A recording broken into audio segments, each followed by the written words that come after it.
haute surveillance, d'abord avec les pompiers pour éviter toute reprise de feu, mais aussi avec les gendarmes qui traquent d'éventuels pyromanes. D'importants moyens sont déployés au sol et dans le ciel, et ce alors qu'un homme était jugé ce mardi en Dordogne. Il vient d'être condamné à 2 ans de prison avec sursis. Candice Olivari et nos équipes sur place.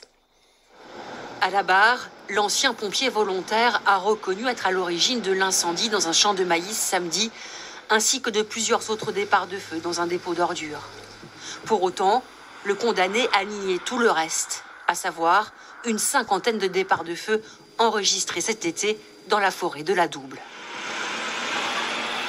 Dans les airs, la traque continue, le moindre comportement suspect est épié. Non mais c'est bon, tu peux noter la plaque ou pas? Ah oui, j'ai de quoi noter, ouais. Ouais, t'as de quoi noter? Ah ouais, c'est bon. Ça marche. Ouais, si en pleine forêt, on a une personne qui se balade seule sans animaux, ça peut être suspect. Donc à ce moment-là, on peut prévenir les patrouilles au sol pour venir effectuer un contrôle. Amélie Bordarias fait partie des 6 gendarmes en charge de l'enquête. Une cellule dédiée qui, grâce à ses survols, a pu lever un certain nombre de doutes.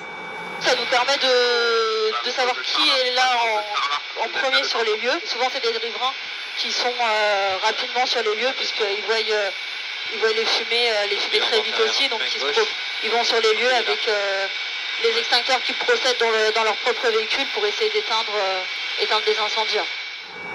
Au sol, les contrôles se poursuivent.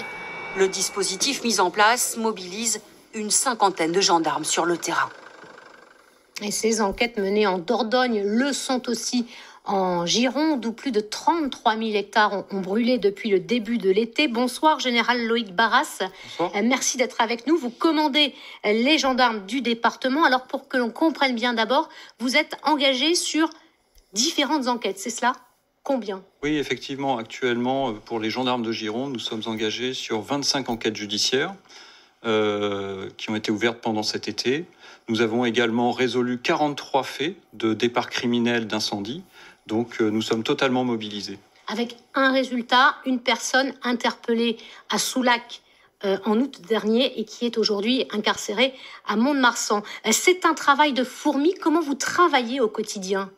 Alors, comme on l'a vu dans le reportage, il est important déjà de mettre en place des patrouilles sur le terrain qui peuvent être effectivement appuyées par un moyen aérien et ça permet de dissuader et de mettre la pression sur un éventuel incendiaire.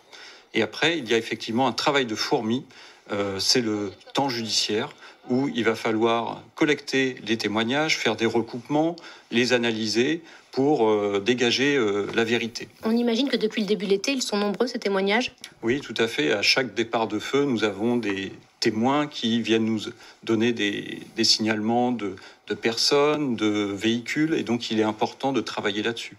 Mais nous avons également une phase très importante, c'est de déterminer les départs de feu. Et donc là, pour ça, nous avons de la police technique et scientifique qui va aller dans des terrains difficiles, parce que c'est brûlé, c'est chaud, pour collecter des indices et des traces de départ de feu. Alors, de quels éléments parle-t-on? De quels indices parle-t-on? Alors, vous avez différents types d'indices. Vous pouvez avoir des tessons de verre, si un cocktail Molotov, par exemple, a été utilisé, des boules de papier consumées, si ça a été mis en place avec un briquet, et du papier, ça peut être de l'étoupe. Donc, il y a différentes traces qu'il nous faut déterminer. Et également, cette analyse nous permet de voir par où le feu est passé.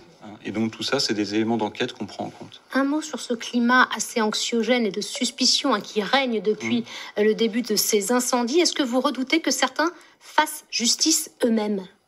Alors, ce qui est primordial, c'est de se protéger.